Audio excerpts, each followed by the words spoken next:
Good evening. We'll call the meeting to order. If we could have a roll call, please.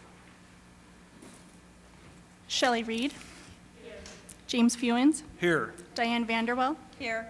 James Barnes. Here. Sarah Travilicek. Here. Larry Chesney. Here. Mark Johnson. Here. Kathleen Taylor. Peter Gower. Here.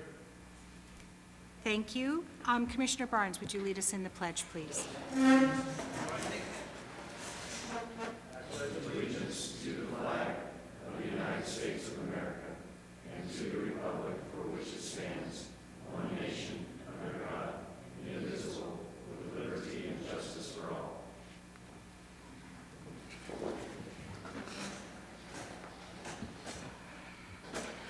We're at item 3, motion to approve the agenda. I move, Madam Chair, I move to approve the agenda. Thank you. Is there? Chesney, second. We have a motion and a second to approve the agenda. All in favor? Aye. Thank you. We're at item 4, public comment for, do we have any public comment this I evening? have 3. Thank you. First, Terry Thomas. Say that again, please. I'm sorry. Terry Thomas. Good evening.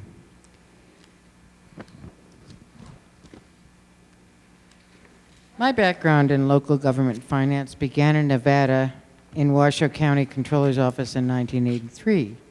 In April of 1983, Washoe County decided to go into the sewer water treatment plant business and try to operate the golf courses as enterprise funds.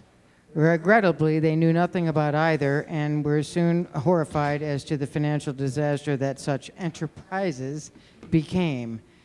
An attempt was made to suck these losers back into the general fund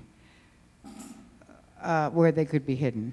Because of the cities of Reno Sparks, who owned and operated the, at that time, named Reno Sparks Water Treatment Plant, now known as the Truckee Meadows Water Reclamation Facility, would not turn over control to Washoe County or even give them a seat at the table on the Joint Coordinating Committee, where I served as a representative as the Sparks Finance Director for 15 years, Washoe County went its own way and formed a GID called South Truckee Meadows GID and built a treatment plan that in an area that was ill-conceived and underutilized.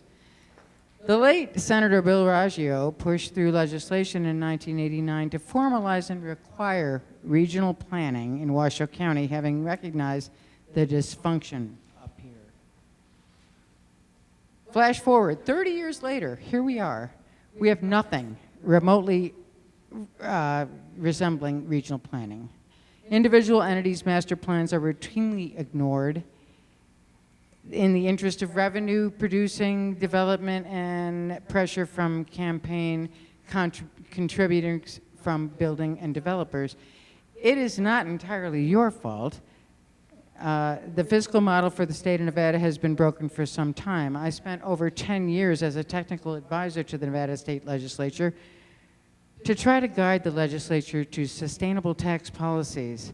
We were discontinued when the Nevada Taxpayers Association was convinced that they no longer needed our services. I call upon you today to work together to responsibly, sustainably plan for our region. Step 1 is to adhere to your own entity's master plan. Don't take a page out of RENR's or UNR's book, who should arguably be in this process. This discussion is absolutely paramount to our region's continued quality of life. This community is going to hell in a handbasket, and I think that the elected officials pretend to hear us. Thank you. Thank you. Next, I have Russ Earl.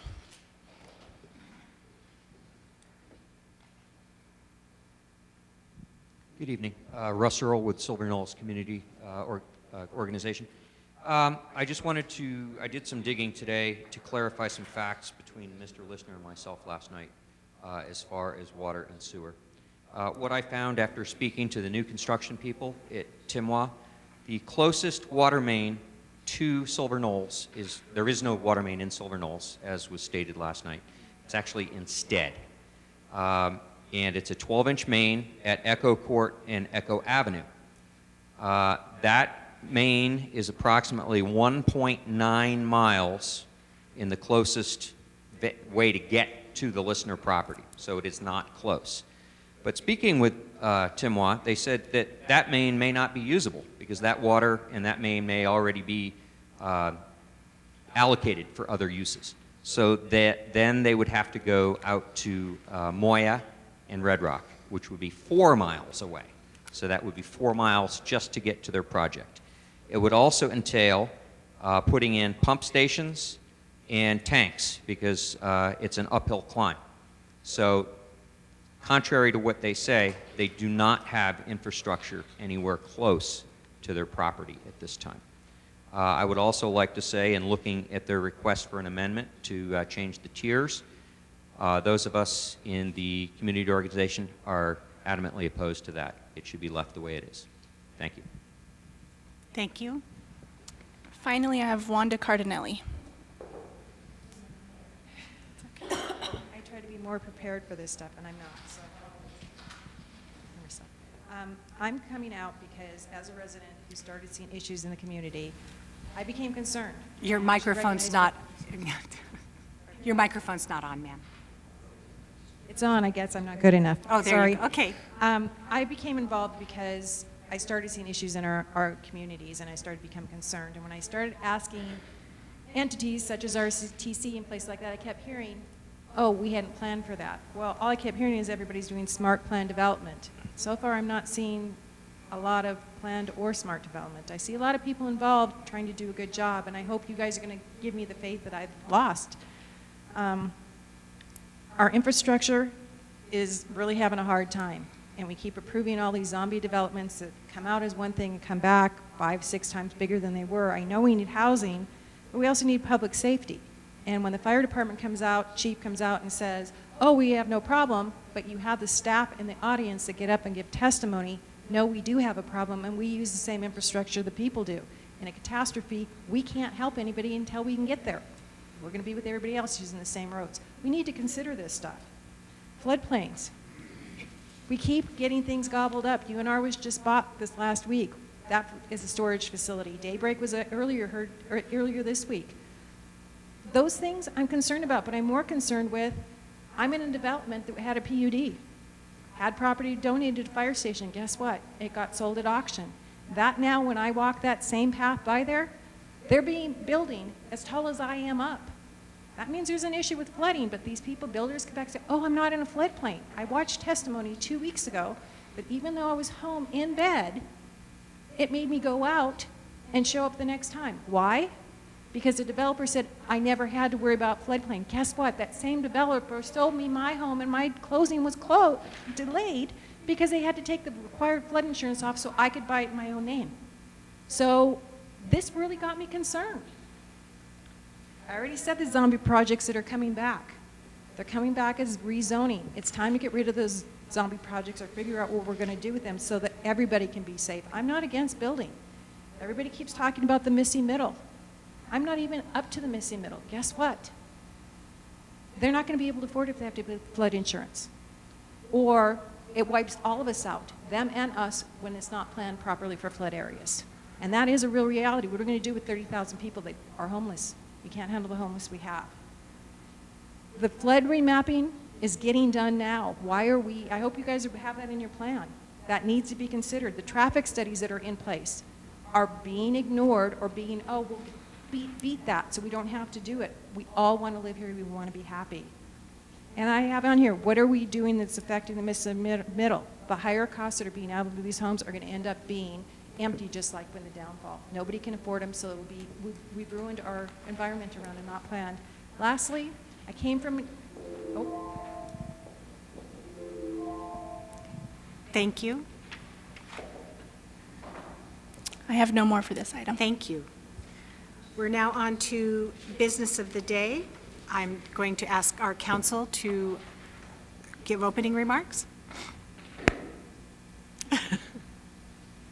Thank you, Madam Chair. Jessica Prenti for the record. This is the third of 3 statutorily required hearings for the public to attend and present testimony to the Planning Commission.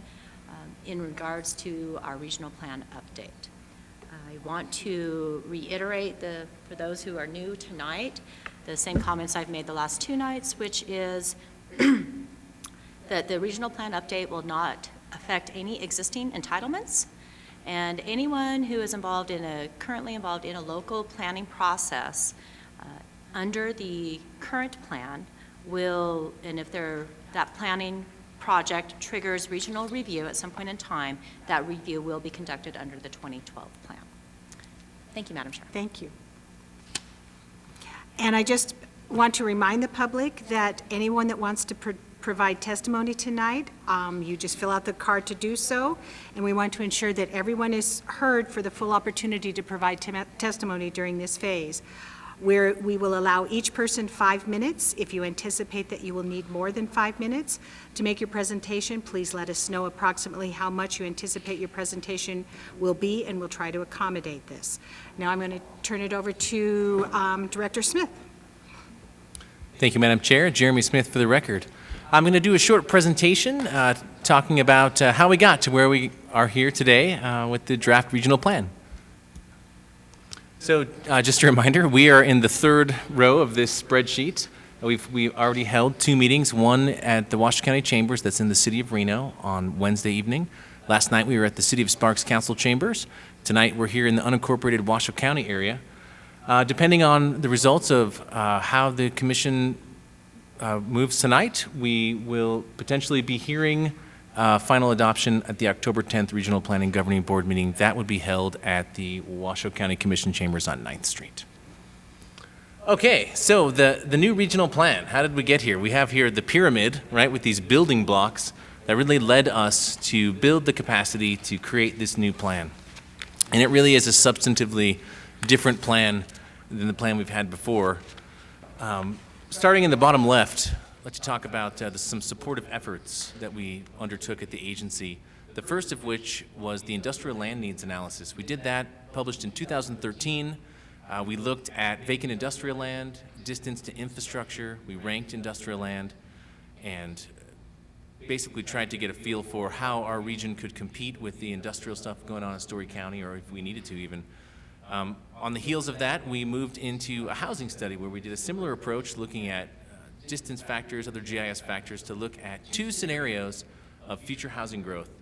A classic scenario where we grow business as usual, basically looked at the last 20 years and then tried to forecast 20 years in the same fashion. And then we looked at something we called the McCarran scenario, where we looked at 25% of new units, forecasted growth, going into the McCarran ring, and also building slightly denser products. And we worked with staff at 4 regional service providers: Truckee Meadows Water Authority, the RTC, the Washoe County School District, and the 3 jurisdictions in terms of wastewater. And we looked at capital infrastructure expenditure to basically meet either of the scenarios.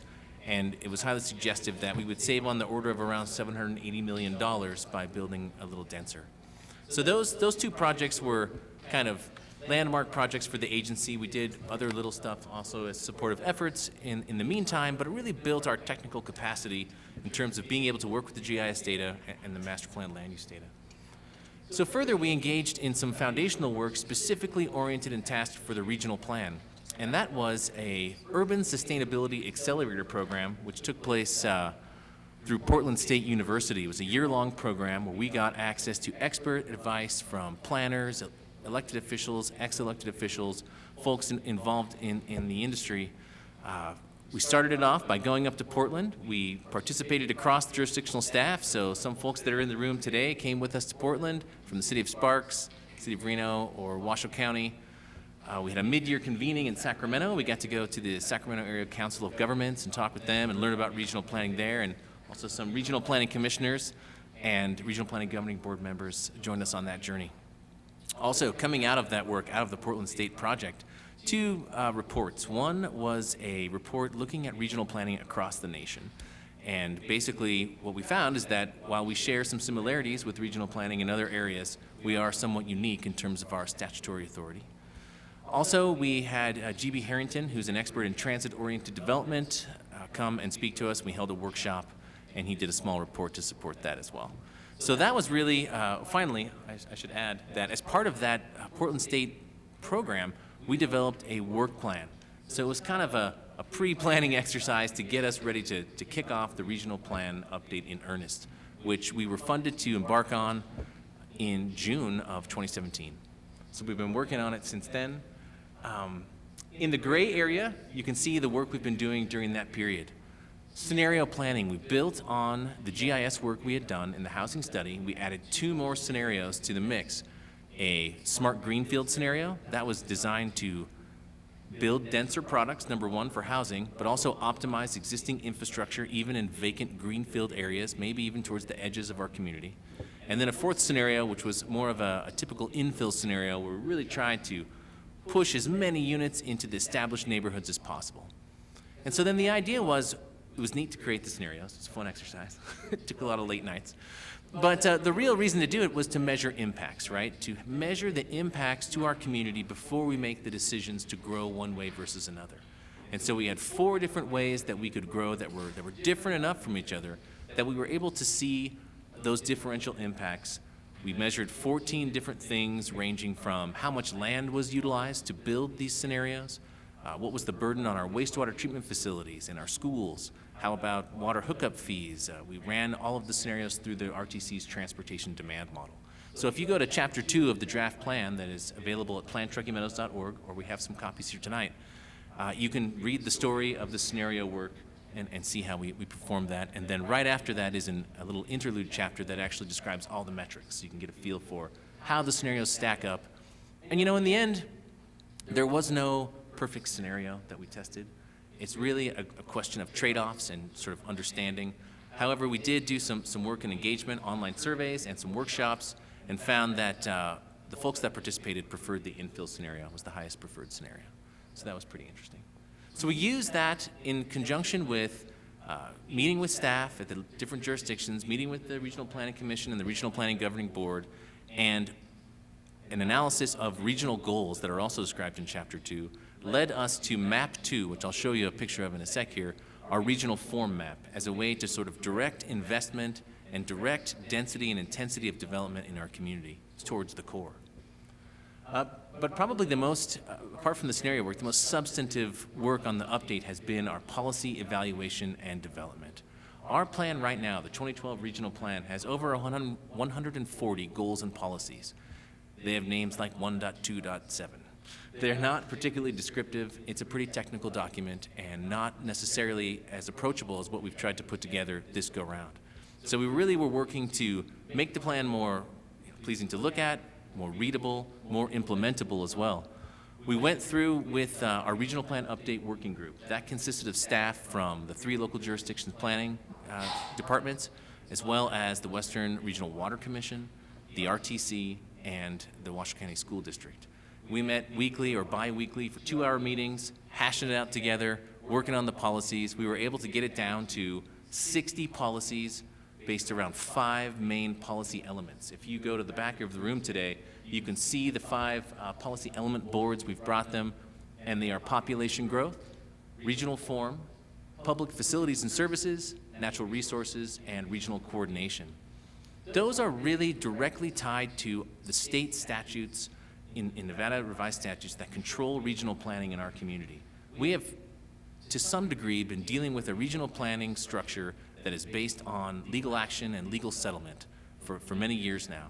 And we've tried to re-embed back into the state statute that says, here's what we're supposed to be doing. So you'll find those contents of the regional plan, that statute, directly in the plan draft, and obviously also online you can find them. But that's really, it's broken down by those 5 policy element areas. And also, that 140 to 60, we have a really good crosswalk of where every single policy we have today went, in terms of, was it removed completely? Was it combined with something else? Was it redundant with something else that was already in the plan? So that material is available as necessary. And so that led us to drafting this plan, which has been a long process, and we're very happy to be at this point in the process where we get a chance to push it along. All along the way, we engaged the community. So in so many ways. Obviously, we have online mailing lists, we have our social media, But further, we held over 50 presentations and community meetings to stakeholder groups where we went to the realtors or the builders or environmental groups, KTMB, Keep Truckee Meadows Beautiful, right? We talked to as many people as seemed interested and would listen. We did 7 surveys online with a tool called MetroQuest. We had nearly 4,000 respondents to those surveys. We learned quite a bit of information about the scenarios, about regional concerns, about quality of life, seniors, trails, affordable housing. We did 11 food for thought lunches. This is where we bought food and we had folks come to the RTC building, downstairs conference room, and we told them about the plan and fed them and, had question and answer session. It's pretty great. 2 big community conversations that we hosted at the Discovery Museum. One was about the scenarios. The other was just on September 18th, I believe we did it, about this plan update. And as I mentioned, we had many meetings with the Regional Planning Commission members and the Regional Planning Governing Board members. Those entailed these kinds of public meetings where we were all out, transparently in front of everyone, some one-on-one meetings, just trying to get the word out as much as possible and engage as many folks as we could in this process. And that's why I'm really happy to see as many people in the audience as there is here today. And finally, we had about over 50 of those regional plan update working group meetings where we really worked with staff to create something that we think we can implement and that is it's better for our community than what we have right now. Okay, so the policies themselves first came out onto the scene in early February of this year, and we've been working through them. But they have not changed since the August 23rd draft that we placed on plantruckeemeadows.org. But we have made some edits to the plan that were non-substantive, really, since then. And the draft that we're putting forward for adoption is the September 23rd draft. That's the draft that we have in the packet, and that's available online today. A couple little things like housekeeping. We had to change the list of staff people, change the order. We worked on the table of contents, made it easier to understand where do you go to find the policies. We imagine it to be kind of an online document. So that's really the way that it would be best to interact with the document. Of course, paper copies are available, but everything will be hyperlinked so you can move throughout the plan pretty quickly. We set some of that stuff up in the table of contents, and we listed where the maps could be found. In terms of the maps, there is an online tool available at plantruckeemeadows.org, our regional plan update website, where you can zoom in and out, turn imagery on and off, and see the map layers, because the maps that are in the plan itself are really oriented around being illustrative of the policies, and I'll show you an example of that in a sec. But we also spoke with some other folks and got a few more edits in there. The Reno Sparks Indian Colony was concerned. We do not have authority over tribal lands, and we had indicated that on one of the maps, but they were concerned that it wasn't showing on all maps, and we agreed with them. And so we implemented the Reno Sparks Indian Colony lands on all maps so you could clearly see that area. The only other area in Washoe County where our authority is not valid is Tahoe Regional Planning Agency. It's the hydrographic basin of Lake Tahoe. That's TRPA. So we changed the maps. We added in some paragraphs about coordination with the wider region. The Reno Sparks Indian Colony is part of that.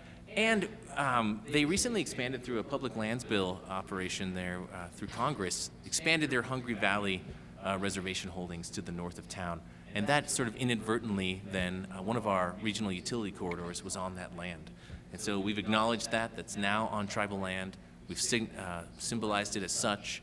And I don't know that it's going to create any issues or anything, but we're aware anyway that those two things are interacting.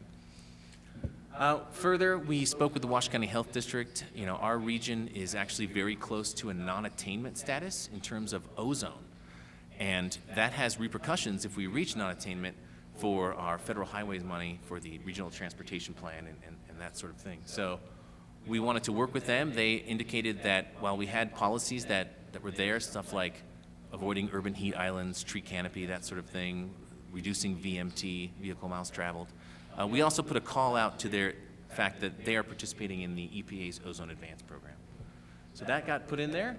We did a little bit of work on definitions, some grammar edits, there's always little typos, and we did a little bit of graphic changing. So nothing really super substantive. So here's some examples of the maps. And again, there will be an online map tool, and we're working on large 2 by 3 foot format versions of these maps with some better labeling. But basically, on the left, you can see we have Map 2. This is the regional form map, and this is one of the newer policy concepts that we've introduced in the plan. And what it works to do is tier land use within the Truckee Meadows service area. Our main boundary is the Truckee Meadows service area. It's the black boundary. It's got that kind of strange shape. There's a thing going off to the northeast there. That's the area within which we would expect to have municipal-type services delivered in a 20-year time frame, Truckee Meadows service area. We've done a lot of that scenario work. The reason we were able to create 4 different scenarios of the future is because we have a lot of capacity inside that TMSA. When we initially set it up, either folks were thinking about the future forecast for population differently or just didn't know how it was going to work and wanted to oversize it, but it's actually quite large. It's a 20-year plan. We do the consensus forecast population projection. We're looking at around 110,000 people coming here over the next 20 years rather. That translates to roughly 45 or 44,000 housing units. We have capacity based on existing entitlements and zoning on vacant land. I'm not saying everything is served, right, with infrastructure, but the entitlements exist to support double the number that we're forecasting at least. And so what we wanted to do was come up with a mechanism that recognizes that we don't necessarily have infrastructure equally in all places. We're not necessarily ready to serve all places with especially these big regional level infrastructure pieces that we look at, specifically water, wastewater, schools, roads, and flood and stormwater. So that's what this scheme is oriented to do. There's a series of really 5 tiers, starting with the very darkest blue color is our mixed-use core area. That coincides with the urban corridors and downtown centers and mixed-use districts in the 2 cities. Moving out from there is a slightly lighter shade of blue, that's tier 1. I should back up. In the mixed-use core area, that's an area where we want to see prioritization of investment for infrastructure improvement. We want to try to support high density and intensity of development, right? These are the downtowns. We actually have a minimum threshold there for density of 14 dwelling units per acre. So moving out from that to the lighter blue color is tier 1 that's inside the McCarran Ring, and you can also see it sort of snakes its way up North Virginia and down to the Redfield Center. To some degree, it's the remnants of the older transit-oriented development corridors that existed in the master plans and in the previous version of the regional plan. It's another area that it's the second priority for investment, and we do want to see density. There's really no maximums in that area either in terms of master planning. And then we have the sort of lighter blue color. That is the tier 2 land, basically a suburban tier. In this area, this is where we expect that we'll kind of see master planning happening. There are existing entitlements within that area. It's basically inclusive of the incorporated city limits of both City of Sparks and City of Reno, and some new areas in Washoe County as well. Finally, the biggest change is the gray area inside the TMSA. This is the tier 3 land. And this is the area within which we're saying you should stick with what is existing today. If you want to do master plan land use changing in this area, then it actually needs to go through one more meeting, one more level of review, the Regional Planning Governing Board, because it will actually be a regional plan amendment to change these boundaries. And so that gives it just a little bit stricter criteria to bring new areas online. These areas are typically are already developed at a low density, or they are on a hillside that has no infrastructure at all, that sort of thing. So you can see the goalpost out there in Northeast Sparks. That's a good example of an area that one day we may need. But today, we're not necessarily ready, and it's not the closest thing in, and it's not served. So rather than do a bunch of master planning there, let's have an elevated conversation about that. But you'll also notice that those colors cover everywhere, even the lakes, and they're over the roads, and you know, they're on everything. And so, in fact, these maps are really based on geographic information system data, and they are designed to work together. And so to the right there, we've got our development constraints map. That is specifically illustrating those areas based on our policy. We have policies in our existing plan, but also in the new plan, Natural Resource Policy 3, that says these are areas we don't want to see development. They are either really steep slopes, greater than 30%. They are FEMA AE floodways. They're designated wetlands. They're playas or lakes, or they are federal lands. And so those areas are constrained. So if you put these two together, well, let's go through it, Joe, with that. There we go. So starting here, this is just looking at those tiers. And if you were just to count the acres that are in the different colors, you would get this table at the top there, and it looks pretty big. I mean, the rural areas that hatched area, everything outside the TMSA, where we only allow very low density, no smaller parcel than 5 acres per unit. But if you remove the constraints, you can see it has an impact on the total area, and you can see that these are areas now in white that we're not going to be developing on because they are part of that development constraint zone. The rural area, for example, went from well over 3 million acres down to less than 500,000 acres because so much of Washoe County is federal land and slopey. And then you can take it a step further. This is not necessarily a planned policy, but this is how we do some of the work in terms of trying to forecast those future scenarios of where we would go. These are undeveloped lands, and they are colored by their tier designation. And you can see that it once again reduces, the total acreage that could be developed. So my eye was drawn to the mixed-use core, which is that high-density area in the center of town, with 4,800 or almost 4,900 acres available total, but a lot of that is developed, right? So there's really only about 450 vacant acres that we could build things on. But of course, there's options for redevelopment and adaptive reuses as well. So that's how the maps work together, and we're going to be working on the online version, so you can get right in there and zoom right down in on your own parcel if you want, or any parcel, and then also have some sort of larger 2x3s with some better labels. Okay, I'm almost done. Summary of testimony. We heard testimony on Wednesday night. We heard it from Bob Listner about the tier map. He talked about some of the elements there. Gordon Gossage from Regenesis Reno, he talked about his 10,000 unit project and the concept of YIMBYism, which is the opposite of NIMBYism, right? NIMBY is not in my backyard, and he's a YIMBY. He says yes in my backyard, so he's looking for density. Joanna Trieger came from the Truckee Meadows Bicycle Alliance.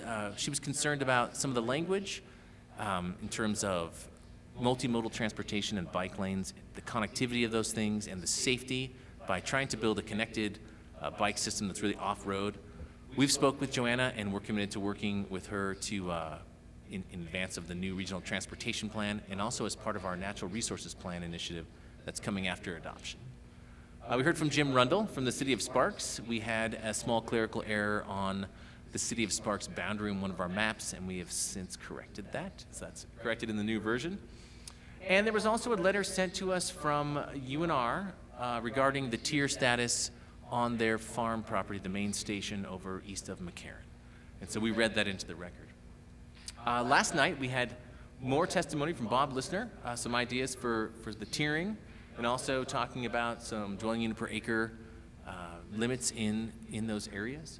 And we heard from Russ Earl from the Silver Knolls Community Organization. He talked about the Silver Hills development as well, and provided us with a report called An Analysis of Options for Gaining the Benefits of Growth Without Traffic, Tax, and Wildfire Impacts. I believe you mentioned there was going to be a community meeting at TMCC on the 17th of October to talk about some of those issues. So we have made some changes online to the digital packets that are available to try to get all of this correspondence worked in. But some stuff came in even since last night and even before, or, right at the end of the day today. So I have a few things that have occurred since then. Number one, we had several comments. Some of the comments were about the main station property and the tier status, asking for it to be in the 3rd tier, specifically related to flood storage. Some other general comments about flooding in that area and the Daybreak area, as well as water supply and population coming through. And further, I wrote a letter in response at the behest of the commission from last night to UNR, asking them that, or basically indicating that the Regional Planning Commission didn't feel it had enough information to make a determination as to the validity of their objection around the tiering on the UNR farms. And so if they wanted to provide more information, I basically invited them to come tonight. I did speak with them today. I spoke with Troy Miller from the university, and we're going in the same direction. The idea for that area is for them to try to get a conservation easement, and I believe we got to the point where post-adoption we can work through the process to get that land in the correct tier that needs to be to allow for that easement, which is designed to set that land aside in perpetuity. So that's the idea behind that, and we think we've been working together, so I think we've allayed a lot of that. Further, I spoke with staff from Washoe County today regarding the Silver Hills project, and given the existing master plan land use, I hope that we're getting further on that topic as well, and And that's not going to be something that is going to sort of come up again, but we'll hear it with the public testimony. I think, let's see, what else did we do? We have updated the City of Sparks boundary. We have updated the rural area glossary item. We talked about that Wednesday night. Little tiny clerical stuff. And so everything that we've updated, the latest and greatest version of the plan, is available on the plantruckeemeadows.org website. It's the September 23rd version. I think I got it all. What do you think? I think I did too. That took longer than I hoped. Sorry. Thanks for listening. Thank you, Director Smith. And then, Council Prenti, I do need to make a disclosure that I am a UNR employee, but my employment, I'm in an entirely different department, so. Thank you, Madam Chair. There. And I also, along the lines of Director Smith's, bringing everyone up to speed, I had the opportunity today, or I received a call from Garrett Gordon, who is the attorney for Lifestyle Homes. He wanted to ask some process questions, so I called him back. We talked a little bit about the statutory process, and then I took the opportunity to mention to him that Mr. Listner in his testimony on Wednesday had mentioned that his attorney thought that perhaps the Tier 3 designation might be a taking. I asked Mr. Gordon if that in fact was his position, to have him come forward tonight to explain that to the board, this commission, so that you could take consideration of that.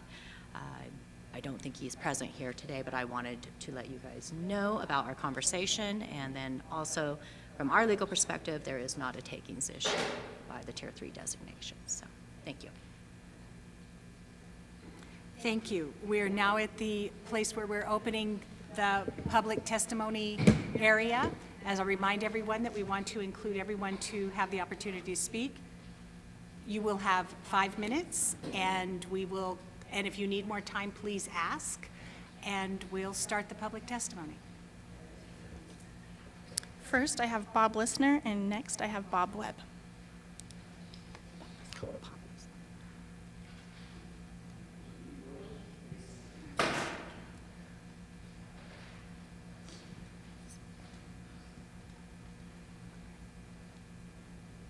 Thank you.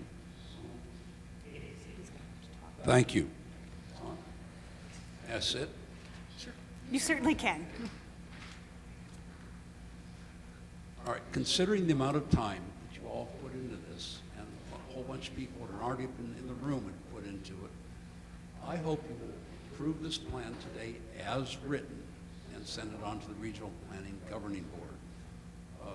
Our concerns, and I don't know much about UNR's concerns, but I don't think they rise to the level that this plan should be delayed, particularly when I've been told by some planners that it could delay the plan 6 to 12 months. That's just ridiculous. So again, my recommendation is you approve it tonight with no changes that would require you to go back and have any more hearings. Having said that,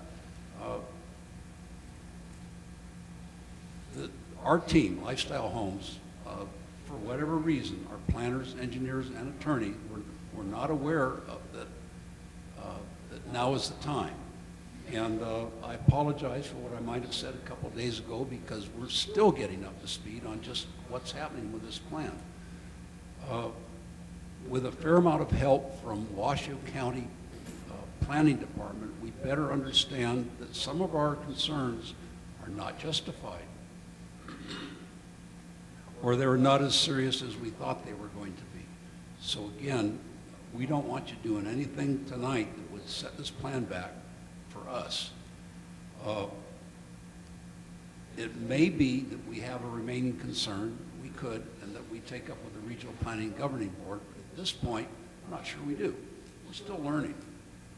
It's a complicated, impressive, beautifully done plan, and I apologize for what I might have said, and I apologize for my phone going off again. Thank you. Next, I have Thank Bob you. Webb. Pardon me. I need to respond to Mr. Earl. I said before, and it is true, that water and sewer, Tumwa and the city sewer, are stubbed to Silver Knolls. They're not stubbed to our project. at the end of that Echo Avenue. Those pipes end right there at the city-county line, and I don't know if it's 10 feet or 50 feet, but it's that close to Silver Knolls, not Silver Hills. Now I'm done. Thank you. And next I have Bob Webb, followed by Kim Rodemeyer. Hi, I'm Bob Webb, one of the county representatives on the Regional Plan Update Working Group. And I'm pleased to announce for the record this evening that Washoe County staff fully supports the policies I've written in the draft that you have in front of you, the September 23rd draft, and fully also supports or endorses the maps that you see that were shown up there earlier that are contained in your September 23rd draft, particularly map 2, the regional form map. I did correspond with my other 2 county representatives on the working group this morning. I want to let you know that county staff does not support any changes to any of the policies, specifically to policy RF3 and to the maximum density limits as shown in Tier 3, nor does county staff support any changes to any of the tiers within the North Valleys area. So, unless you have any questions, I'm done. And next we have Kim Rodemeyer, followed by Terry Thomas. Good evening. I didn't realize I was going to speak, but I'm going to speak. I have 5 minutes, so I'm going to say.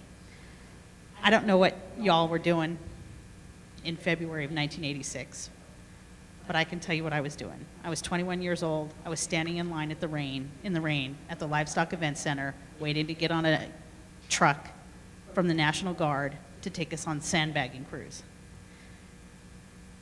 We spent 18 hours sandbagging that night.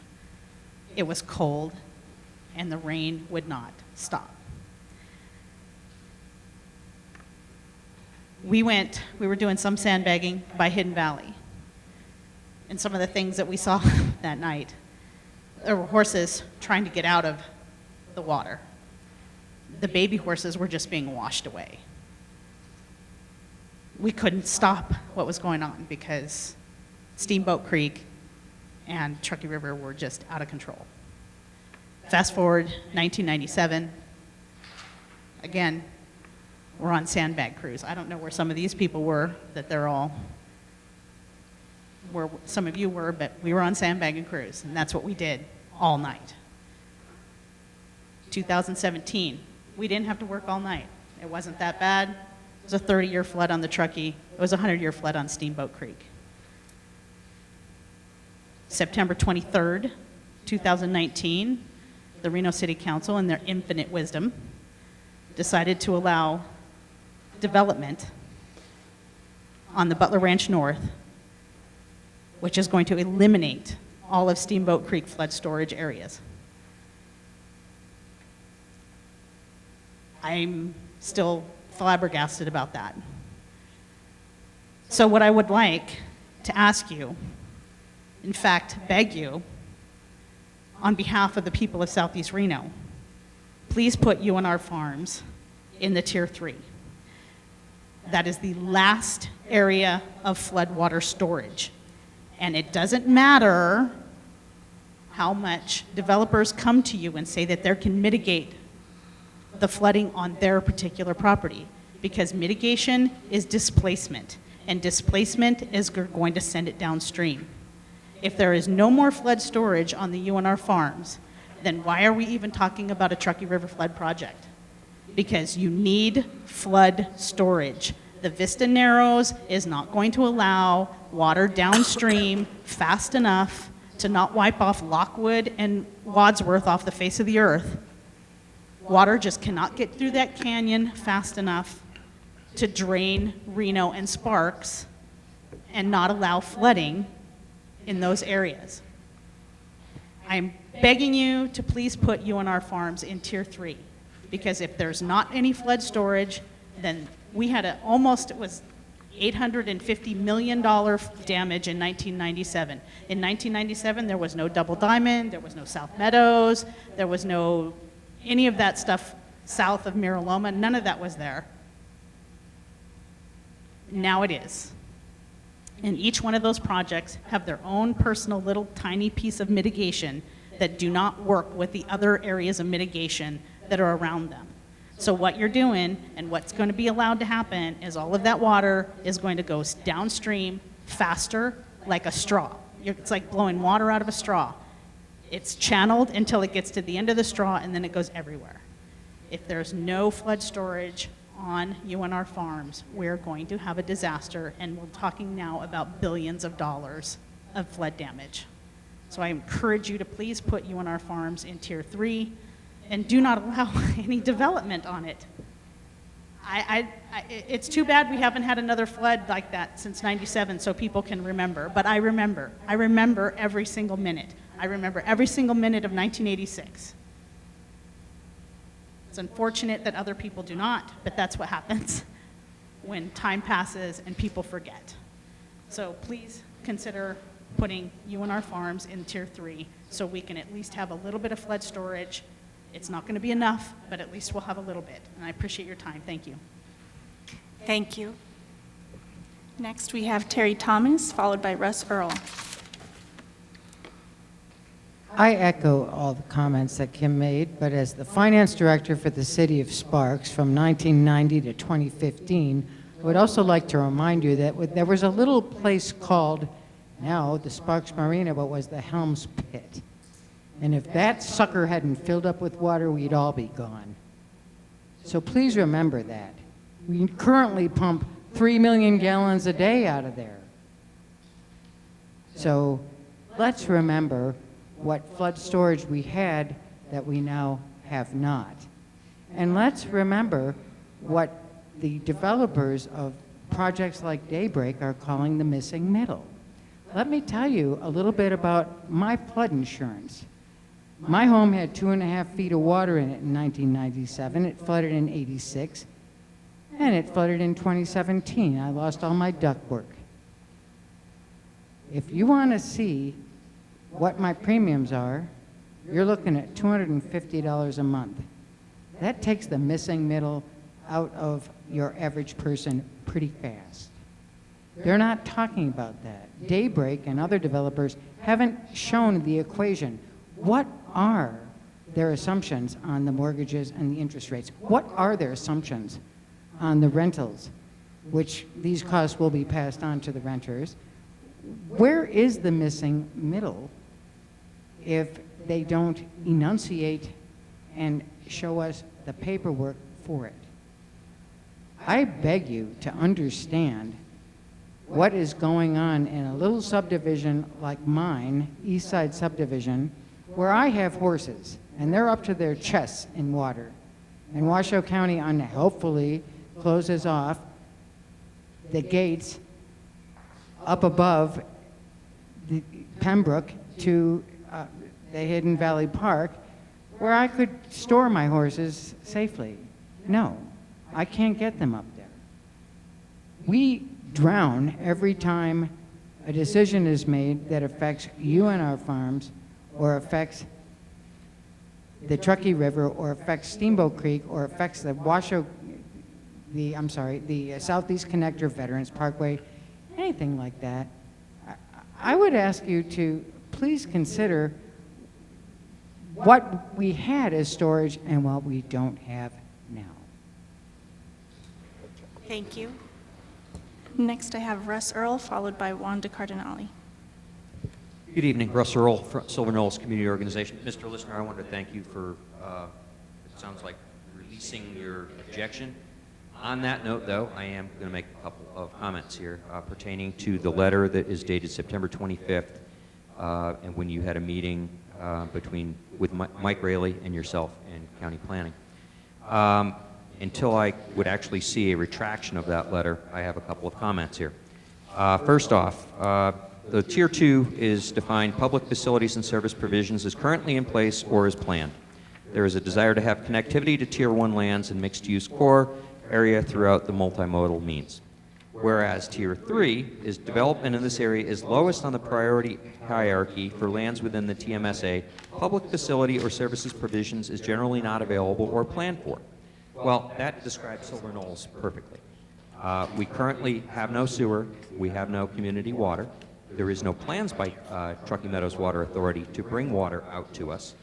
I just went through the 19 letters from the City of Reno for their Stead treatment plant, for their added capacity, their letters of service, allocating the added capacity to 19 different projects, Silver Hills is not in there. So they've already eaten up the added capacity that they're adding, or that they've allocated money to increase. I don't know where they're going to put this effluent, but they're going to be able to treat the water. We just don't know where they're going to put the effluent. So that's a kind of wild card in this whole thing with developments, especially out in the closed hydrologic basins of the North Valleys.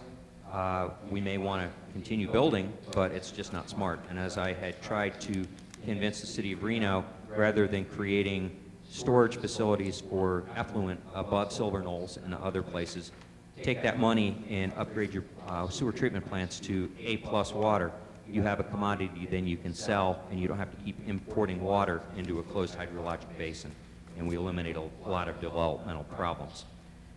That being said, those are my two things with that. I already talked about the water and Tim Wan not planning anytime soon, at least in the next 10 years, to bring water out to Silver Knolls.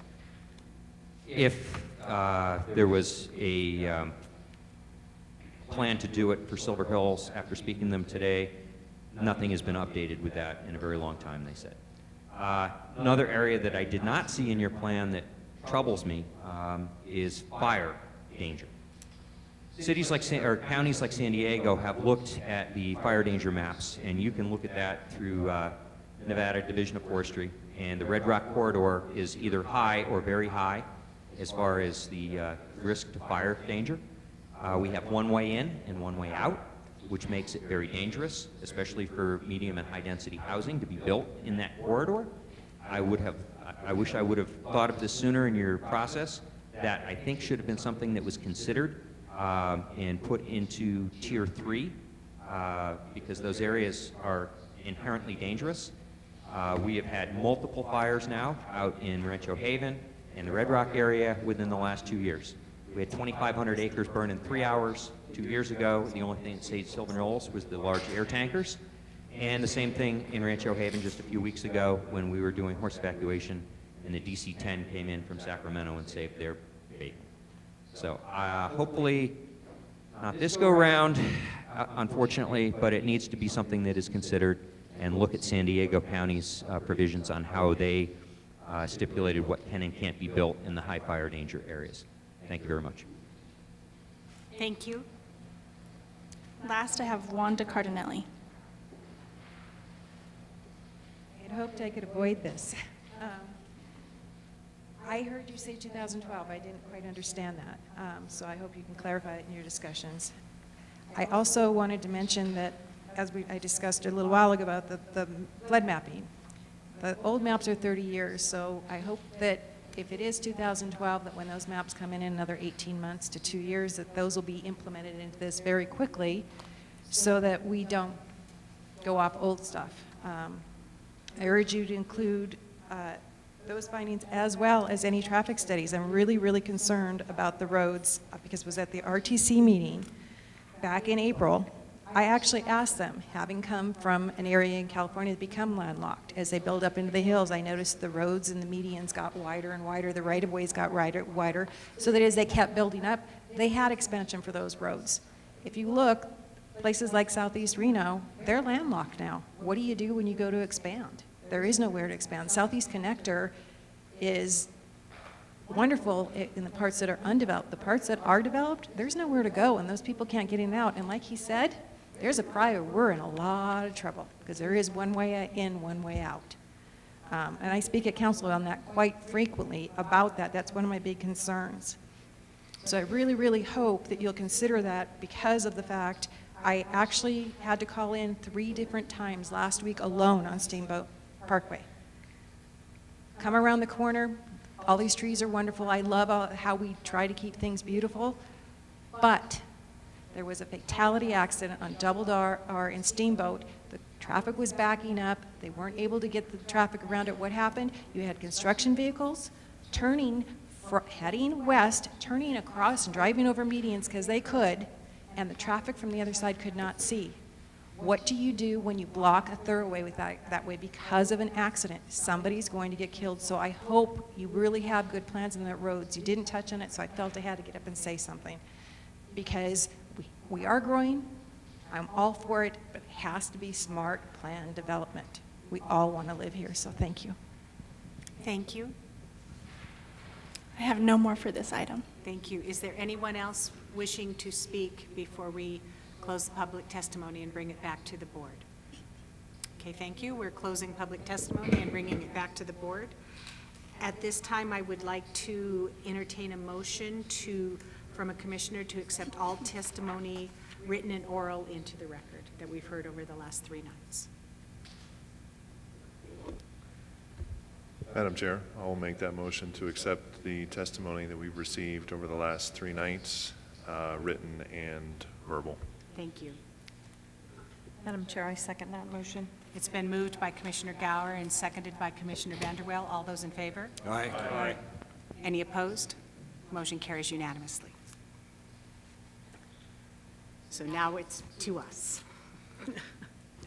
So I will start and just go through the line to ask if comments from commissioners regarding this, and then there will be several steps that we'll take. But if you have anything that you want to add to the record, Commissioner Chesney. I have nothing. Commissioner Gower. Thank you, Madam Chair. I just want to say that, one, it has been a very interesting, informative, as a planner, entertaining at times process to go through since 2016 with this regional plan update. I've appreciated all of the voices that have contributed to it. I think it's been just a fantastic public engagement, community-wide engagement, all the way up until tonight's meeting. And I think the testimony that we've heard over the last 3 nights is really important as part of the process, and my comfort level in the staff's response to some of the concerns that have been raised regarding the tiering map, regarding the bicycle connectivity, comments that we received on Wednesday night, and their willingness to work with that group.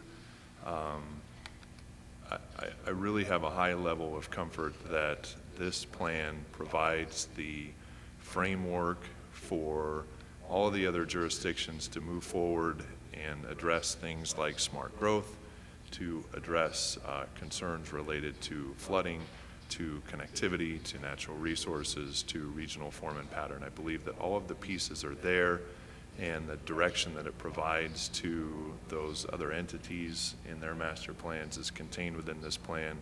And frankly, I'm confident in the agency that they're able to work with the staff and the working group members going forward to make that happen. So I just want to commend staff. I want to commend my fellow commissioners and all of the folks that have engaged in the process, both on the staff side and on the public side. So thank you, Madam Chair. Thank you, Commissioner Gower. Commissioner Vanderwell. I don't have any comments. Thank you. Commissioner Barnes. Commissioner Johnson. Commissioner Fewens. Commissioner Fewens, I just want to say, starting in the summer of 2015, this process kind of started for the regional plan update. There's been a ton of many outreach meetings and workshops to get us to kind of where we're at tonight, and the plan that's sitting in front of us. Our community faces many issues today, and this plan, does not fix all the issues, that it addresses many of them, and all that was through the public comment and workshops. So I want to thank the public for really coming in and lending their voice. As the world discovers how great of a place that the Truckee Meadows is, and it is a great place, the problems that we face are a lot of those of growth. And growth in itself is also an opportunity. It's better to have problems with growth than the opposite. And that's what's great about our community. I see this plan as a great place that starts addressing some of those issues, with also the flexibility that's built into it for local jurisdictions to go through a public process to amend it, which I think is fantastic. And I appreciate the regional planning staff and working with the jurisdictional staff and coming up with that flexibility. That if changes need to be made, because this is a 20-year plan, changes are going to be needed to make. Economic conditions change, environmental things change, and it gives the ability for jurisdictions and people wanting to develop in our region transparency that the public can see. And it's good for the developers, I think, also to get a consistency and transparency in how we as a region want to see growth. I think this plan is a great place to start that. And I just want to thank again all the staff and all the work with not only Truckee Meadows Regional Planning, but also the local jurisdictions. So thank you. Thank you, Commissioner Pewens. Commissioner Taylor. Thank you, Madam Chair. I have 2 or 3 things. Thank you, everybody, for all of the work that you guys have done. Jeremy, thank you so much for the last 3 nights and everybody here that has made this possible. I think that we heard from Mr. Rundle last night in the summary of testimony that wasn't up there that Sparks supports the 3-tier plan, or was in support of the existing tiers. Is that correct? And then tonight we heard Mr. Webb say that Washoe County was supports the tier system as outlined. Miss Angela, do you think I could put you on the spot?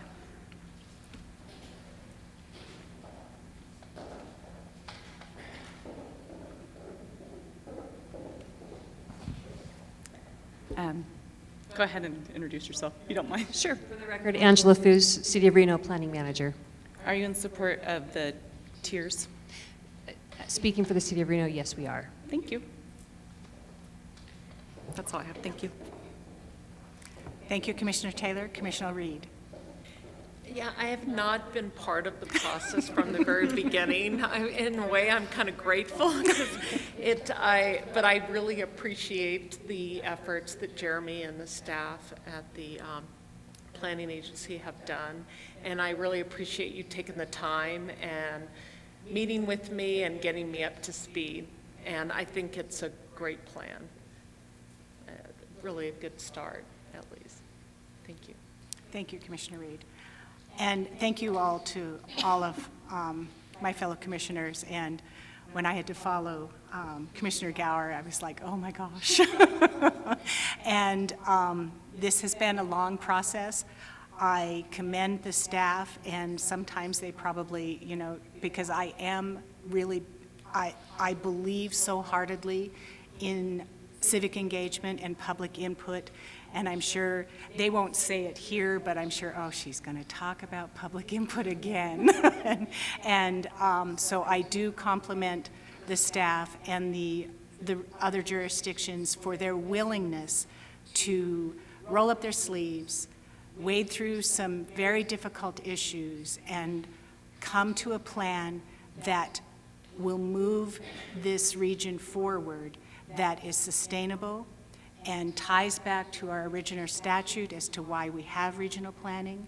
And I commend all of you for the countless hours of reading materials, rereading materials, and it's a lot of hours, folks. It really is. So I thank you all. And so we're now to that place of entertaining a motion for adoption. And I've been advised by council to ask each member of the commission to state their reasons for their vote. And if you could call the agenda item, Madam Chair, that would be great. Thank you very much. We are at agenda item 5B, discussion and possible action on Regional Planning Commission RPC Resolution 19-06 regarding the RPC's approval of the comprehensive draft 2019 Truckee Meadows Regional Plan and a recommendation of adoption to the Regional Planning Governing Board, RPGB. Madam Chair, Commissioner Chesney. I'd like to propose a motion. I move to adopt the Regional Planning Commission Resolution 19-06, providing the RPC's approval of the comprehensive draft 2019 Truckee Meadows Regional Plan and recommending adoption to the Regional Planning Governing Board. Madam Chair, I second the motion. Is there any discussion? Council, do you need us to, each individual commissioner to state why they're voting yes or no? I think many of the commissioners already made their comments on Okay. the record. For anyone who didn't, a brief statement of your support or not support of the plan would be appropriate as you go through a roll call vote. Okay. Thank you. Is there any discussion before we do a roll call vote? We'll call for the roll call vote, please. Shelley Reed. I'm in support of the motion. James Fewens. Aye. Diane Vanderwell. Aye. James Barnes. Aye. Sarah Chavilicek. Aye. Larry Chesney. In support of the vote. Mark Johnson. I'm in support of the vote. Kathleen Taylor. Aye. Peter Gower. Yes. Thank you so much. Let the record reflect that it is a unanimous decision. You guys don't have any day out of this hard work. We're now at item 6A, members and directors' reports. Thank you, Madam Chair. Our next regularly scheduled RPC meeting will be on October 9th. And also, thank you guys very much for that awesome vote. That's all I have. 6B, legal counsel. I am very pleased to have nothing to report. 7, request for future agenda items. Seeing none. 8, public comment. I do have one public comment. Kim Rodemeyer.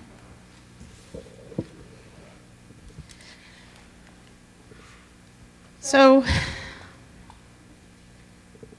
I wanted to reference this a couple of times, but just to be clear, in about maybe 6 to 8 months, the FEMA remapping is going to be done for the areas between the Truckee River and South Meadows Parkway and east of McCarran. And it's already been stated on the record by the former executive director of the flood project that the FEMA maps or the current modeling that they use for development in southeast Reno is a foot off, meaning flood elevations are a foot higher than they think they are. So, after the FEMA remapping is done, the former executive director of the Truckee River Flood Project has stated that hundreds of people will be being put into the floodplain and will be required to have flood insurance. Existing residents. It's unfortunate that the tier system is not going to allow for flood storage, at least not in the last place that there is going to be available for flood storage, because pretty much the rest of the southeast Reno has either been approved development or zombie projects. Just wanted to let you guys know that. The current modeling is a foot off. Rosewood Lakes, they did not flood in 1997 because the water was an inch off. How many homes are in Rosewood Lakes? I don't know, something like 170 some homes. 170 some homes are an inch from flooding in 1997. And now we know, because the Truckee River Flood Project has stated it on the record, that the flood modeling is a foot off.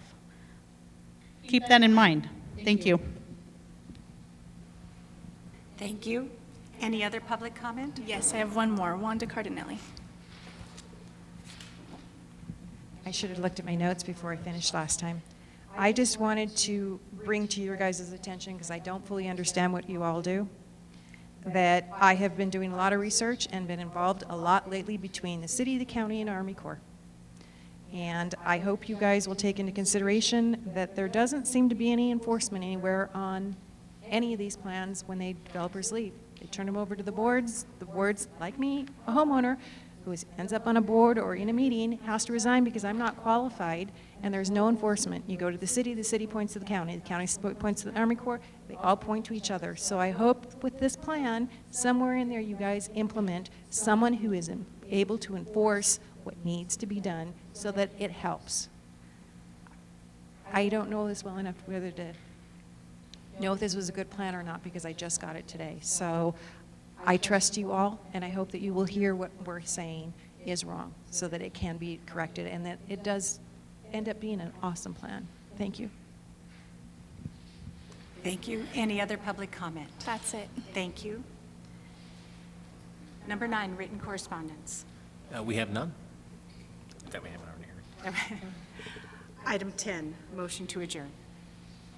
So moved. Second. Moved by Commissioner Gower and seconded by Commissioner Vanderwell. We are adjourned. Thank you.